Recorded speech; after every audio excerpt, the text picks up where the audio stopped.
Olá, boa noite a todos. Olá. Boa noite. Então, Renato, o que a gente vai falar hoje? Bom, você queria continuar o assunto do sábado, né? Sábado quer participar, sempre quer participar. Olha só. Você queria continuar o assunto do sábado? Quando nós estávamos falando sobre Os sinais de que você pode estar se relacionando com um futuro agressor, né? isso. Muitas pessoas têm dificuldade de identificar os sinais, os problemas que se manifestam cedo, logo no início do relacionamento, e que lá na frente vão se tornar sérios problemas, né? Claro, o caso mais grave aqui é que muitas vezes a pessoa se torna o agressor ou a agressora, né? O aproveitador, o abusador ou abusadora, e outras coisas mais. A gente fala no livro Namoro Blindado que a maioria dos divórcios começa no namoro. A pessoa viu os sinais, mas ignorou ou não percebeu os sinais. Então, vamos nos aprofundar mais sobre esse tema. E vamos relembrar o que a gente falou no programa, né, de sábado. Nós fizemos ao vivo pela Record TV. Nós falamos de 4 fatores, né? Fatores em comum.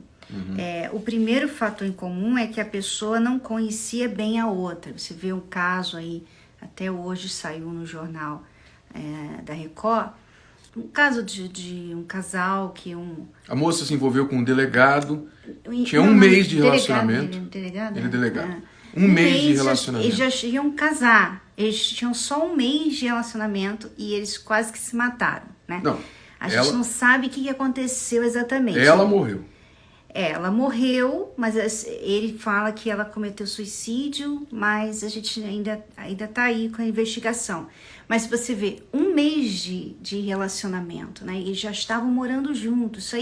Isso aí quando você vê essas reportagens, quando você vê, assim, crimes, repara só o fator em comum, que eles acabaram, não se conheceram, não se conheciam o bastante para estarem já naquele estágio do relacionamento, né? Então, já estavam morando junto. É como você pegar uma pessoa da rua, bonitinha, e botar dentro da sua casa, né? A mesma você não coisa, faz isso na empresa. A mesma coisa foi a Miss lá do Amazonas, né? Conheceu na boate. Tinha 2 meses. Já estava morando junto com do ele. momento da boate até a morte foram 2 meses. E ela morreu no apartamento do rapaz, onde ela estava já ou morando ou passando noites lá. Então, as pessoas não conhecem bem, né? Não se conhecem bem, e aí ficam surpresas, porque a surpresa desagradável aconteceu, né? E isso tá muito comum, porque você vê que as pessoas estão sendo levadas a essa forma de se relacionar intensa, essa forma intensa, né? É tudo muito intenso. A pessoa o tempo todo conectada com a outra pessoa. Então, acaba tendo essa falsa ilusão de que ela conhece, né? Então, por exemplo, conheceu hoje numa boate, e porque fica um tempo todo no celular com a outra pessoa, parece que já conhece ela há muitos anos, já vai, sabe, entrando já para a fase que nem existe, né? Essa fase nem existe, mas quando fizeram essa fase aí, criaram essa fase, que é a fase de morar junto. Essa fase era para vir com o casamento, mas enfim. E isso é um fenômeno da modernidade, porque hoje as pessoas estão, nos tempos modernos, elas estão se relacionando com pessoas que elas, muito mais hoje em dia do que há 30, 40 anos, elas estão se relacionando com pessoas que elas nunca encontraram na vida, nunca viram na vida. Encontraram agora na balada, encontraram na rede social, ou no trabalho, enfim, na faculdade, e agora estão já namorando, estão na cama com aquela pessoa. No passado, as pessoas não tinham um círculo de amizade assim tão grande, né? Antes de rede social, antes de internet, antes da facilidade de viajar, as pessoas costumavam crescer na mesma cidade, conhecer as mesmas pessoas, o círculo de amizade era muito pequeno.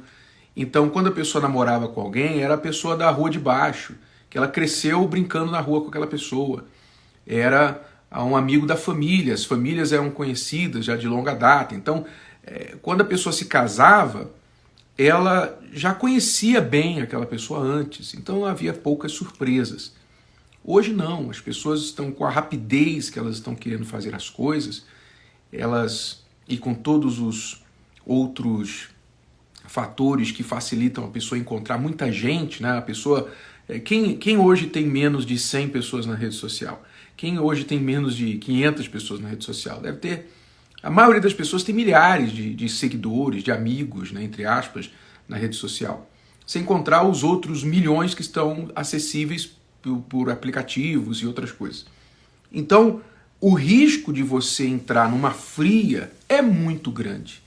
Quando você encontra uma pessoa que nunca fez parte do seu círculo social e de repente você quer namorar aquela pessoa, você está correndo um risco muito grande. O certo é você começar devagar, é você ir aos poucos, sabe quando entra na piscina, está muito fria a água, você põe primeiro o dedão do pé, né? Depois põe o pé, depois a canela, você vai se aclimatando. Não é pular de uma vez num relacionamento com alguém que você mal conhece. Então. E aí, o segundo fator que nós falamos foi o comportamentos possessivos, né? Você vê que por causa da rede social ser uma coisa tão comum hoje em dia, as pessoas não estão vendo o comportamento possessivo que já começa ali, né? A pessoa acorda de manhã, já tem aquele... Bom dia. O que você vai fazer? O que você está fazendo? Você dormiu bem? Quem você vai ver hoje? O que você... Sabe, essa obsessão com tudo que está acontecendo com outra pessoa, isso é comportamento possessivo, né? As pessoas pensam que isso é relacionamento. Isso não é relacionamento. Isso não é... Assim, eu sou casada com o Renato e mesmo a gente pertencendo um ao outro, a gente não faz isso, né? Porque imagina se eu fosse ficar no seu pé o dia todo. O que você tá fazendo agora? Quem que você tá aí? Quem tá aí com você? Quem tá falando com você? Alguém tá escrevendo pra você? Quem é? Quem é essa pessoa? Imagina, não dá pra ter um relacionamento assim com uma pessoa. É sufocante. Mas as pessoas estão começando os relacionamentos assim, jovens, estão assim. E achando assim o máximo. Que é como se tivesse o tempo todo com a pessoa, né? Então você vê aí que isso aqui, comportamento possessivo, é muito mais comum do que se pensa. Às vezes as pessoas pensam que é só aquela coisa, não deixa botar roupa, não deixa sair. Não é só isso não, tem outros vamos dizer, pré-comportamentos possessivos, né? Que a pessoa já está ali querendo controlar a sua vida sem ter nenhum direito, porque não é casada com você. Você não pertence a ela. Uma vez que você casa, vocês falam assim, olha, eu serei sua, você será meu. Aí tudo bem.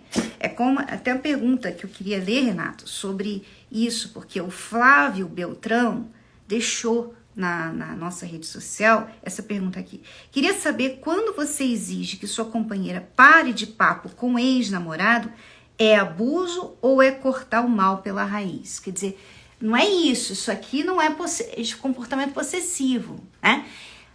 Quando a pessoa que você está namorando tá de papo com o ex, é errado, né? É errado. Então, isso aqui realmente você não pode aceitar. Claro que se ela insiste, então já deu o sinal ali que aquela pessoa você não deve continuar no relacionamento com ela. Simples assim. Porque se ela durante o namoro já diz não, eu não vou ser exclusiva sua, então imagina depois, né? Essa pergunta mostra que as pessoas hoje estão com uma dificuldade muito grande de separar o certo do errado, o apropriado do inapropriado. Então, uma pergunta como essa parece óbvia, né? Pra gente é óbvio que isso não é abuso, isso é você exigir exclusividade com alguém que você está namorando, ou casado, comprometido, é uma coisa normal, natural de um relacionamento exclusivo. Então, nem entra a questão aqui, mas as pessoas hoje, com medo às vezes de parecerem quadradas, de parecerem antiquadas, elas estão dando liberdade, achando que não quero parecer controladora, etc. Uma coisa é você ser possessivo, outra coisa é você ter senso de dignidade.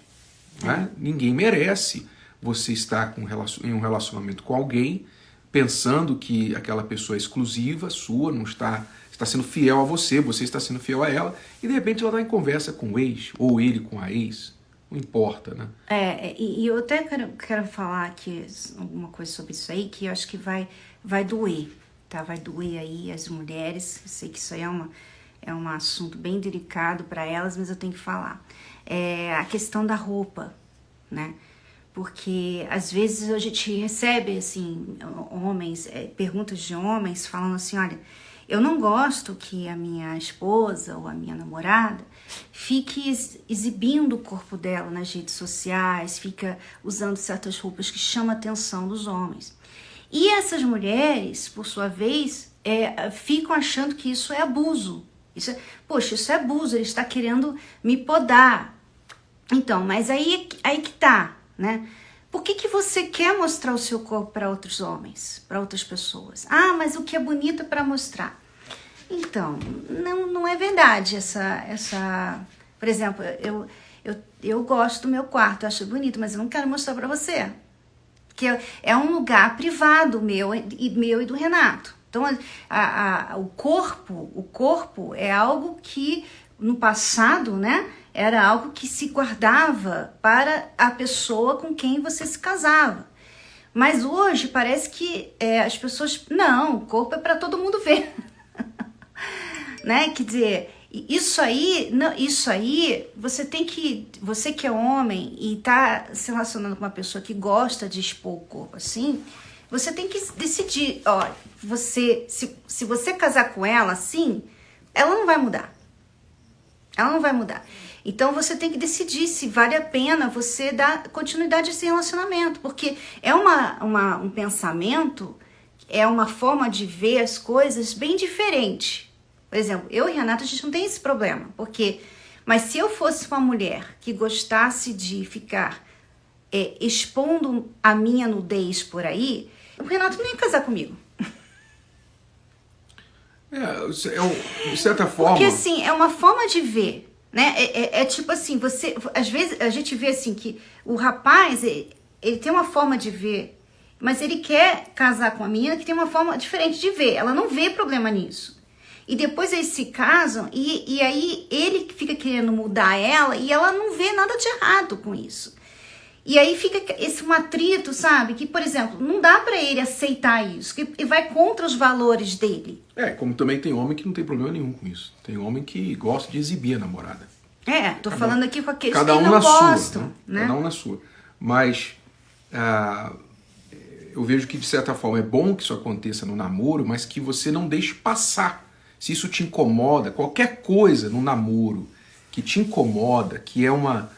Eu não falo de bobagem, de besteira, que você pode deixar passar. Isso aqui me incomoda, mas não tem problema, eu faço vistas grossas, é inconsequente, não faz mal ao nosso relacionamento. Mas se tem alguma coisa que realmente te incomoda muito e faz mal a você, você não vai conseguir conviver com aquilo, então é no namoro que você tem que abordar o assunto. E é bom que essas coisas aflorem no namoro, para que você saiba. O namoro, aliás, é para isso, é para vocês descobrirem a personalidade, os jeitos, os objetivos um do outro, para decidirem se querem seguir em frente ou não. Né? O terceiro fator em comum, né, são os traços da vítima que atraem o abusador. Então, normalmente, uma pessoa que entra no relacionamento com alguém que vai abusar dela, ela tem alguns traços em comum. Por exemplo, ela é carente, ela tá sozinha. Você vê que muitas vezes essa pessoa tá longe da família, né? Não tem muito contato com a família. Ela aceita, quando começa o relacionamento, ela aceita tirar a família do cenário, vamos dizer assim, né? Não preciso da minha família, não quero que a minha família, eu estou me relacionando com ele, a minha família não tem nada a ver com isso. Então ela não vê que ela está se colocando numa situação vulnerável, porque você vê quando havia quando se dava importância à família, né, da mulher, da jovem, então o rapaz ele tinha que dar satisfação para os pais dela. Tudo que acontecia. Então, a hora que ele chegava em casa, onde foi, né? Tudo que acontecia dava-se satisfação. Hoje não, porque por causa dessa independência toda e que muitas pessoas não dão valor nenhum ao que os pais vão falar ou o que acham do relacionamento, às vezes nem sabe do relacionamento, viaja, né? Conhece pela internet, já vai lá para outro lado do país e vai já morar com a pessoa, os pais nem conhecem. Ela está se colocando numa situação muito vulnerável e arriscada, porque os pais não vão estar ali querendo, como é que fala? Make sure, né? Querendo se certificar que aquele relacionamento vai funcionar. O rapaz ele não tem que dar satisfação nenhuma a eles, porque ele nem conhece, né? Então, às vezes, tem fatores em comum que atraem o abusador. Ele vê que ele não precisa dar satisfação sobre quem ele é para ninguém. Você, por causa da sua carência, você aceita, você tolera, você se sujeita a muita coisa errada, né? Você, por exemplo, sempre pensou assim, eu quero morar junto quando eu for casar. Mas aí a pessoa fala, não, eu não quero casar. Aí você se sujeita a isso. São poderes que você vai perdendo dentro do relacionamento, né? Uhum. E a outra pessoa vai crescendo como se ela tivesse, assim, todo o poder. E ela pode fazer o que ela quiser. E você vai ter que se sujeitar a ela. Outra característica da vítima, né, que atrai abusadores, é que a pessoa ela não consegue ser assertiva, ou seja, ela não consegue se posicionar dentro do relacionamento. Ela não tem aquela atitude do chega pra lá. Né? Não, peraí, chega pra lá, não é assim. Comigo não é assim, não. Ela não é assertiva no sentido de garantir a sua posição, o seu direito de forma respeitosa, de forma firme, se posicionar sobre aquilo que ela acha inaceitável. Então, a pessoa abusada, ela tende a, assim, imagine quando você era criança, na escola, lá no playground, né, no horário da brincadeira lá, você via o bully, né, o garoto, a pessoa mais forte, chegava no mais fraco e dava um empurrão nele assim.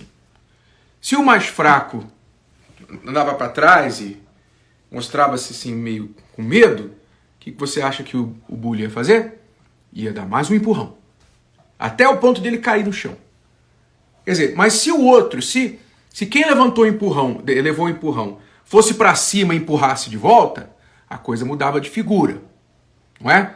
Então, a pessoa que não tem assertividade, ela recebe um empurrão, digamos, o empurrão pode ser, não estou falando literalmente, pode até ser literalmente, mas eu falo de uma situação inaceitável. Pode ser um xingamento, pode ser levantar a voz, pode ser uma traição, uma micro traição, pegou uma mensagem lá no celular com a ex, como no caso aqui da pergunta, viu um comportamento inaceitável, um comportamento abusivo, ainda que pequeno. Levou um empurrãozinho e disse, tá bom, pronto.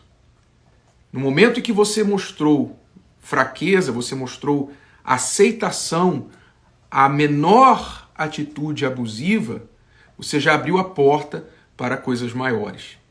Então, a pessoa que quer evitar ser vítima lá na frente, ela tem que desenvolver a sua assertividade, saber se posicionar. Você tem direitos, você é uma pessoa que tem direito à sua opinião, você tem direito a dizer não, você tem direito a não gostar de certas coisas, você não é preciso anular a sua identidade, os seus pensamentos e desejos e opiniões para agradar a pessoa que você ama. Não é preciso. A adaptação e ceder e negociação no relacionamento é outra coisa. Agora, anulação, autoanulação, é você convidar comportamentos abusivos. Bom, o quarto fator que nós falamos foi que essas pessoas normalmente pulam fases no relacionamento, né? Então, elas não se importam em conhecer a família, depois começar a namorar e depois noivar, né? Elas não se importam com essas fases, elas acham que é tudo irrelevante hoje em dia, né? Que gostou, levar para casa, vocês vão ficar juntos, se gostar mais, né? Quem sabe um dia até casa, né? Às vezes tem o filho, não estava nem namorando ainda. Quer dizer, essas pessoas que pulam fases, a mensagem que você está dando, especialmente você, mulher, tá? Quando você deixa, quando o cara chega para você e fala, olha,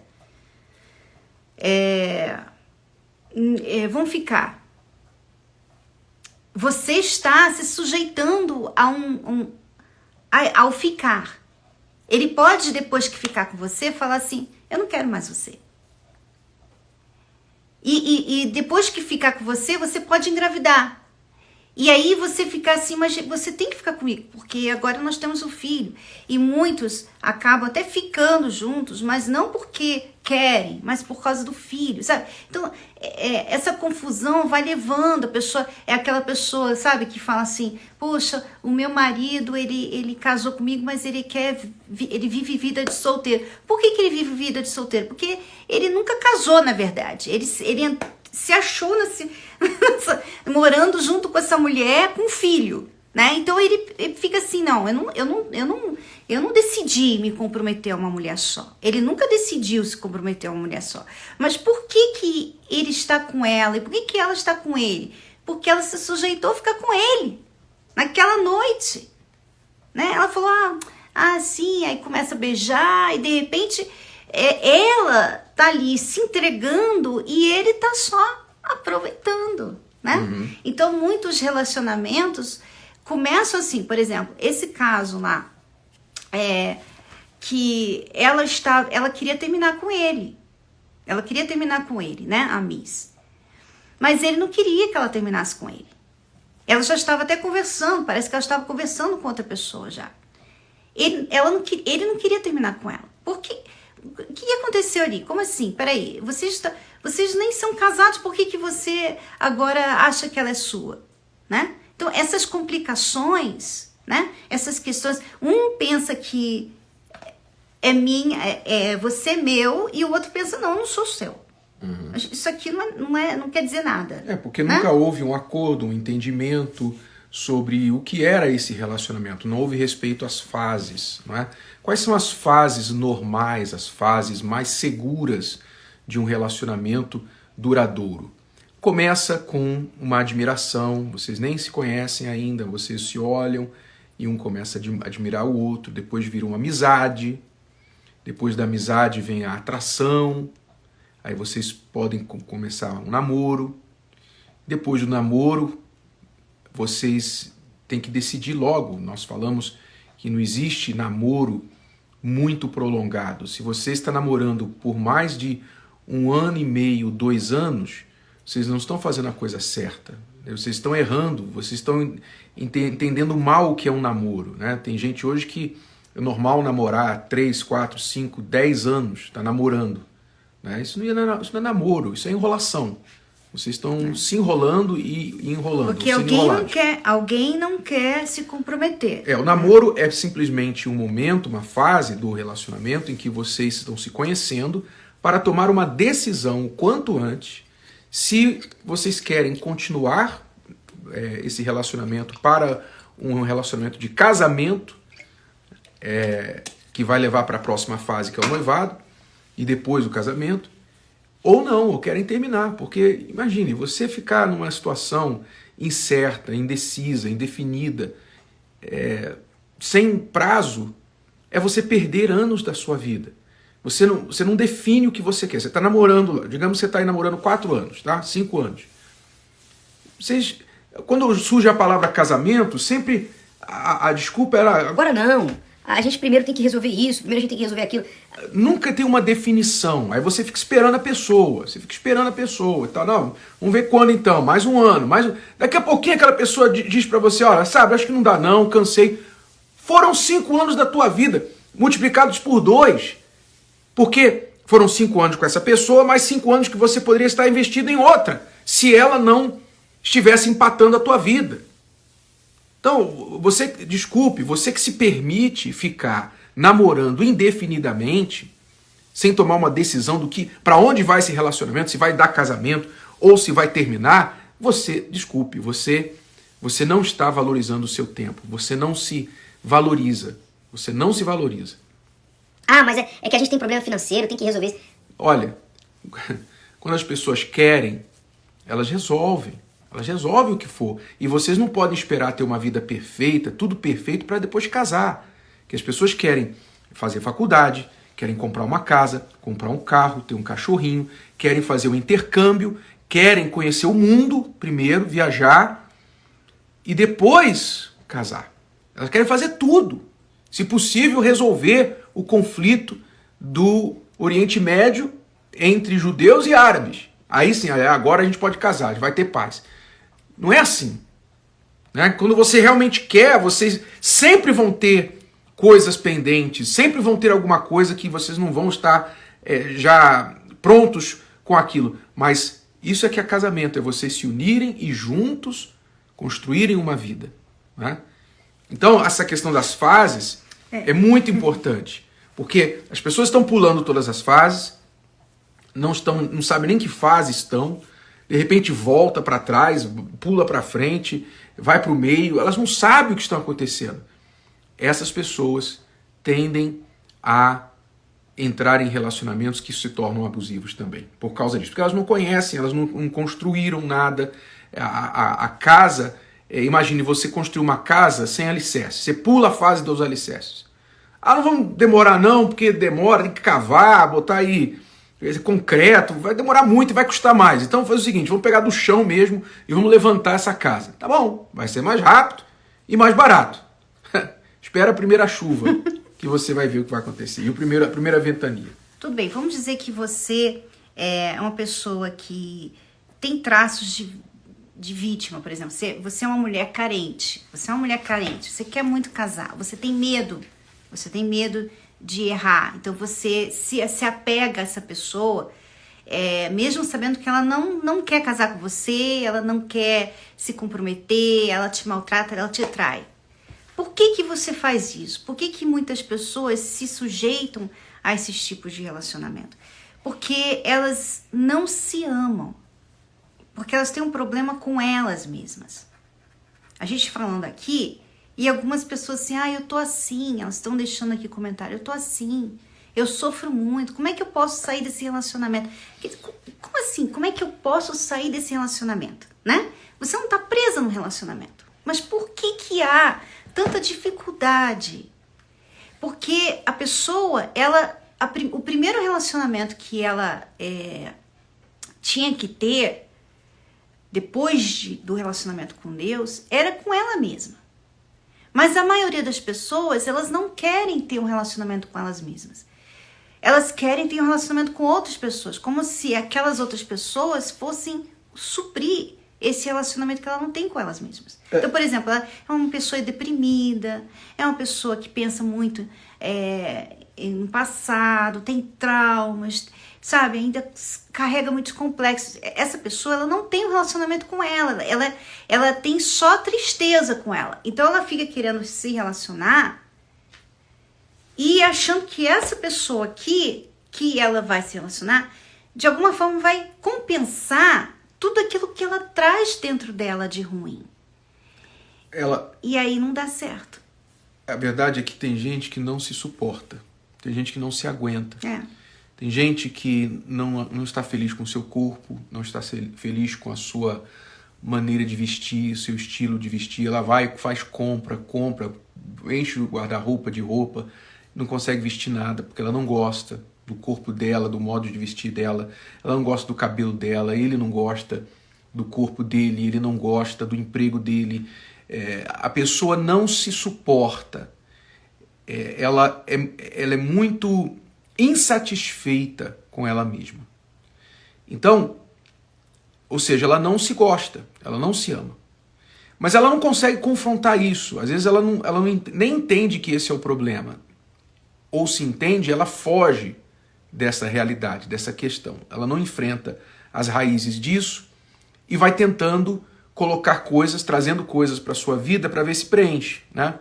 Então, amigas, amigos, balada, esporte, um vício, música, viagem. E às vezes, no meio disso tudo, ela pega uma pessoa e coloca dentro da vida dela também. Eu quero agora um namorado, eu quero uma namorada. Então ela traz a pessoa para dentro para ver se preenche esse vazio, para ver se preenche essa insuficiência pessoal que ela tem. É óbvio que não vai preencher, porque isso não está do lado de fora. Não é nada do lado de fora que vai preencher essa insuficiência interna. Então você tem que enfrentar os seus monstrinhos. Você tem que enfrentar o que está de errado com você.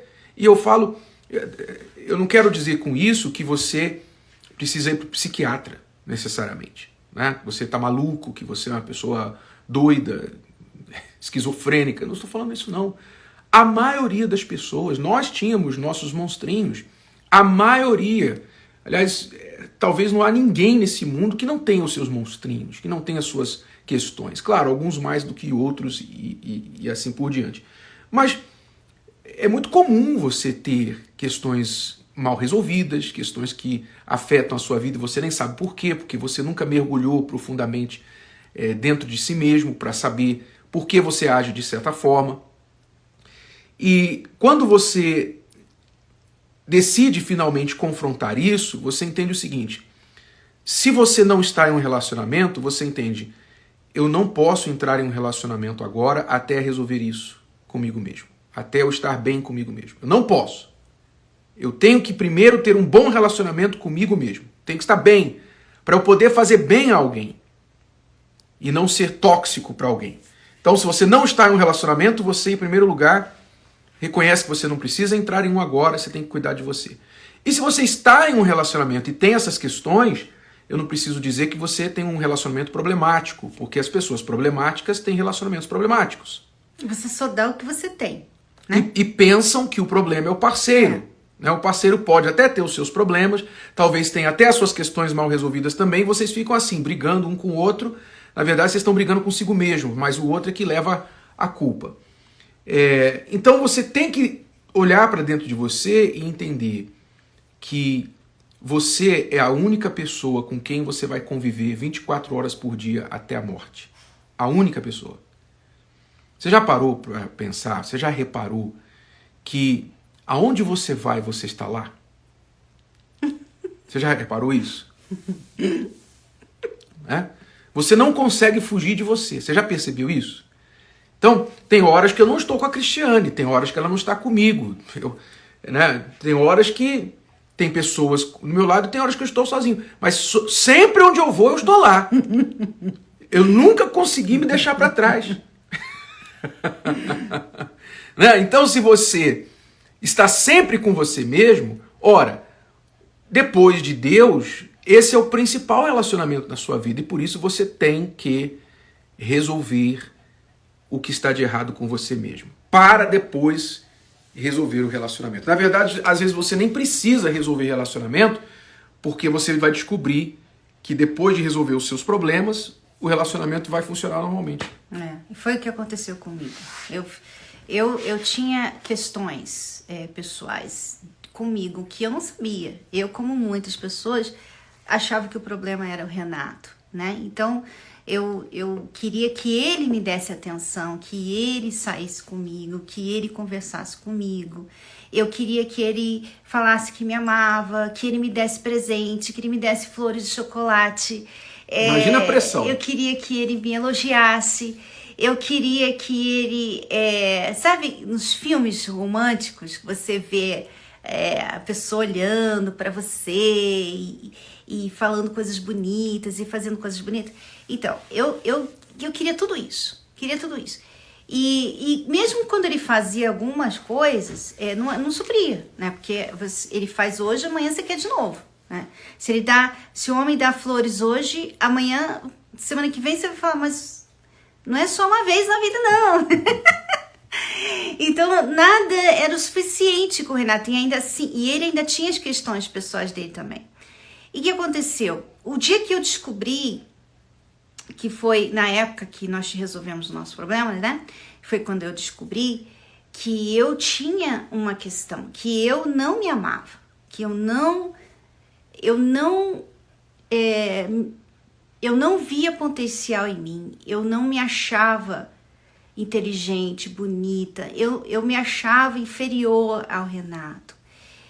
E quando caiu a ficha a respeito disso, eu vi que o meu problema não era com o Renato, o meu problema era comigo. Era a forma que eu me olhava. E como é que eu cheguei a essa conclusão? Por que eu me via assim? Assim como você. Às vezes a gente não tem noção, Renato, mas às vezes um comentário que alguém faz, né? Quando você é criança, alguém fala alguma coisa. Ah, você não é tão inteligente quanto o fulano e tal. Às vezes um comentário que você ouve de alguém muito importante na sua vida, aquilo fica lá dentro de você e vai lá para o seu subconsciente. E você fica tentando compensar aquilo de forma errada. Você não resolve isso. Você não fala assim, não, peraí, isso é uma mentira, eu tenho valor sim, eu tenho potencial. Você não faz isso. Pelo contrário, você fica querendo resolver isso de formas erradas, como eu fazia com o Renato. Mas você tem que me falar que eu sou inteligente. Você tem que falar que eu sou legal, Renato. Você tem que olhar pra mim. Você tem que dar atenção, Renato. Renato! Né? Imagina, quem aguenta? Quem aguenta? Aí você pergunta, meu namorado acha que eu sou chato, meu marido acha que eu sou chata, minha namorada acha que eu sou chato e tal. E você sabe que você tá sendo chata, mas você não sabe resolver isso. Você fala assim, eu lembro que eu pensava assim, mas eu não posso ser ciumento, porque o meu ciúme me inferioriza com o Renato, né? Ele fica se achando o máximo. Mas eu não conseguia mudar. Eu falava assim, não vou ficar com ciúme, não vou ficar com ciúme. E ficava uma semana, 2 semanas, e tinha ciúme. Então, gente, foi quando eu descobri isso, que eu não tinha um relacionamento comigo. E isso aí é a resposta para Levi Castrinho, que mandou a pergunta assim, olha, como desenvolver a autoconfiança no relacionamento? É isso, primeiro você tem que ter um relacionamento com você, com Deus primeiro e com você. Sabe, se estiver bem, resolvida, sabe? Resolvida. Sem mágoa, sem trauma, sem complexo, perdoa as pessoas que você tem que perdoar, resolve a sua vida, sabe? Aí, quando você estiver ali à procura de alguém, ou conversando com alguém, você vai poder dizer, não, essa pessoa aqui não é boa pra mim. Uhum. Né? Porque você sabe o que é bom pra você, você se conhece. Agora, quando você não tá bem, qualquer porcaria é bom pra você. Você aceita qualquer um que dá atenção, você, eu tô apaixonada. Porque você não se ama. Entendeu? E pode estar casado há muito tempo. Nós estamos falando aqui, é um problema que afeta ambos, homens e mulheres. Não só mulheres que podem atrair abusadores, homens também podem atrair abusadoras. Muitos homens atraem abusadoras. Hoje tem homens aí, tem movimentos de homens que estão dizendo assim, nós não queremos mais mulheres na nossa vida. Porque estão machucados, foram traídos, foram tirado vantagens, né? Por mulheres abusadoras, mulheres que viram que eles eram carentes, que eles eram fracos na sua estrutura emocional, mental, psicológica, espiritual, e tiraram vantagem deles. Então o abuso ele existe de ambas as partes. Então, para você fazer isso, você tem que olhar para dentro de você.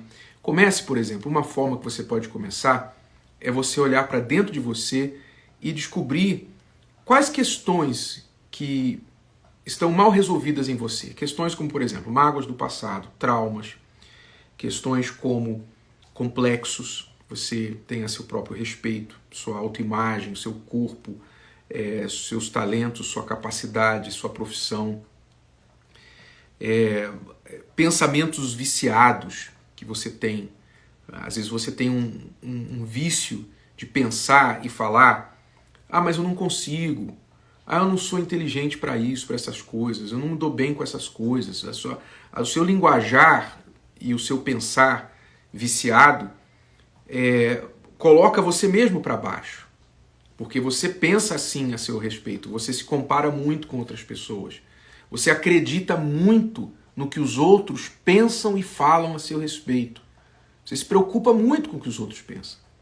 Então, são essas questões que você tem que começar a, primeiro, reconhecer que elas existem em você.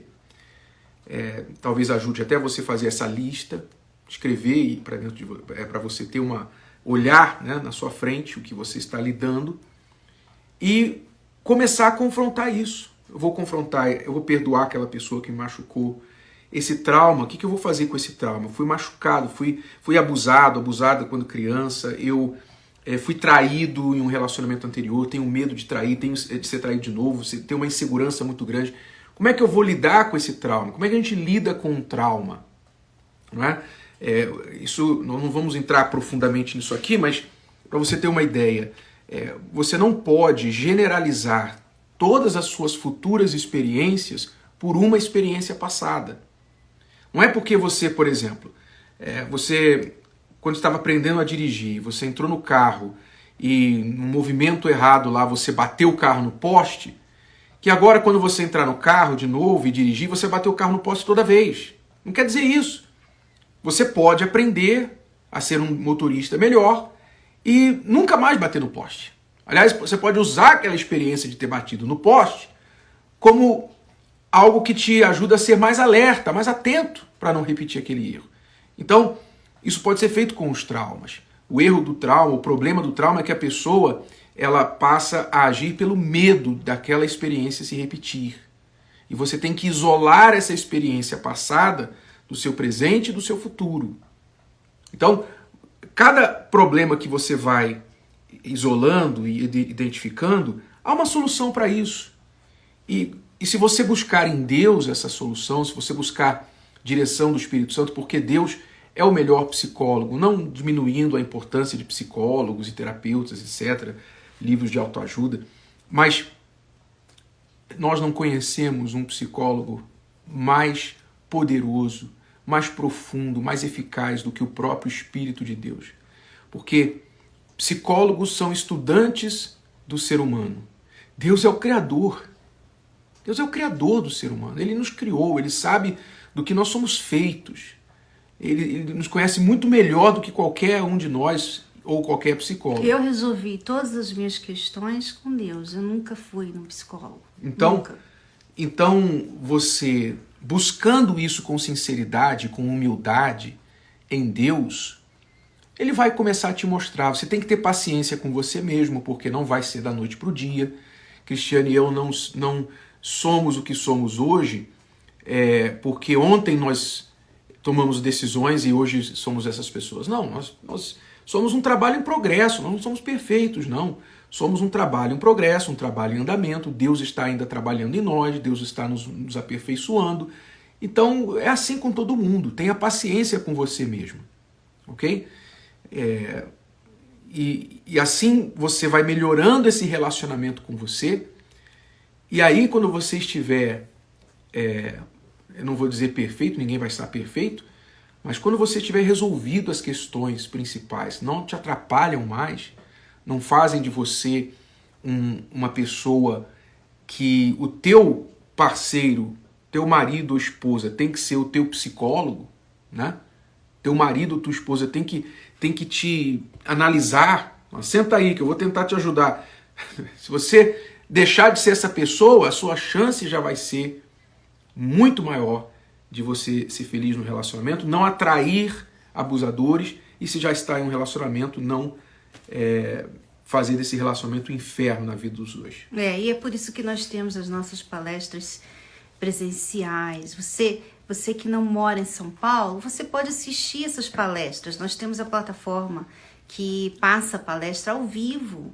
Toda semana você pode assistir, daí de onde você estiver, ou você pode ir pessoalmente, né? É só você acessar o site univervideo.com, né? E lá tem as palestras, todas as palestras que a gente já fez já estão todas lá, salvas. A palestra que nós fizemos ontem, por exemplo, já está lá, salva se você quiser assistir.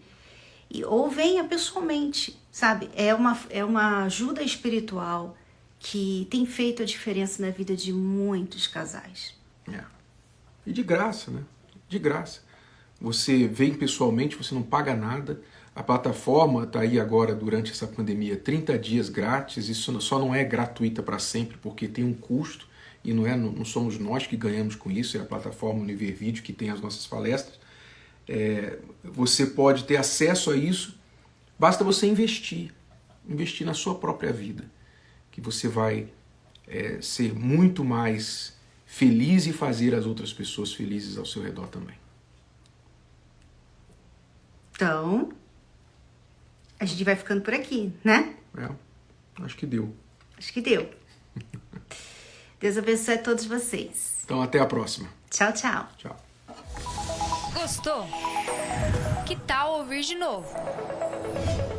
Ouça quantas vezes precisar, até que este conteúdo faça parte de você.